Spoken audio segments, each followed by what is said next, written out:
નારણ કાછડિયાએ કહ્યું, ભાજપે દ્રોહ કર્યો છે.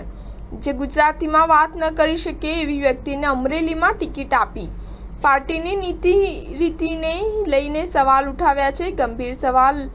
અમરેલી લોકસભા બેઠક પર સતત 3 ટર્મથી સાંસદ રહેલા નારણ કાછડિયાની 2024માં ટિકિટ કપાતા ચૂંટણી પહેલા જ નારાજ થયા હતા. જોકે ભાજપે જે તે સમયે તો ગમે તેમ કરી ડેમેજ કંટ્રોલ કરી ઘીના ઠામમાં ઘી પાડ્યું હોય, પરંતુ ચૂંટણી પૂર્ણ થતાં જ નારણ કાછડિયા ફરી પોતાની નારાજગી વ્યક્ત કરી છે. અમરેલી લોકસભા બેઠક પરના ભાજપના ઉમેદવારની પસંદગીને લઈને બળાપો ઠાલવતા કહ્યું હતું કે પાર્ટીએ જે સિલેક્શન કર્યું છે તે અમરેલીની 23 લાખ વસ્તી અને 17.5 લાખ મતદારોનો દ્રોહ કર્યો છે. કહ્યું છે થેન્ક યુ ન બોલી શકે એવી વ્યક્તિને પાર્ટીએ ટિકિટ આપી છે. આ સિવાય પણ કાછડિયાએ ભાજપના કાર્યક્રમમાં 2020 અંદાજમાં પોતાની જ પાર્ટીને ઘેરી હતી.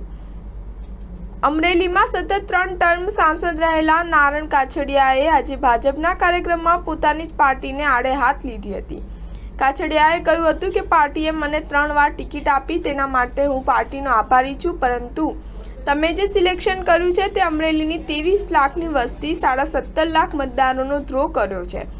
ભાજપે દ્રોહ કર્યો છે. કાછડિયાએ વધુમાં કહ્યું કે દિલીપ સાંઘાણી હતા, મુકેશ સંઘાણી હતા, ડોક્ટર કાનાબાર હતા, હિરેન હિરપરા, કેશુભાઈ નાકરાણી જેવા ભાજપ પાસે અનેક મજબૂત ચહેરા હતા, પરંતુ જે વાત ન કરી શકે, ગુજરાતીમાં ઇન્ટરવ્યૂ ન આપી શકે એવી વ્યક્તિને ટિકિટ આપીને તમે ભાજપના કાર્યકર્તાનો દ્રોહ કર્યો છે એ કહેવામાં મને જરા પણ અતિશયોક્તિ નથી.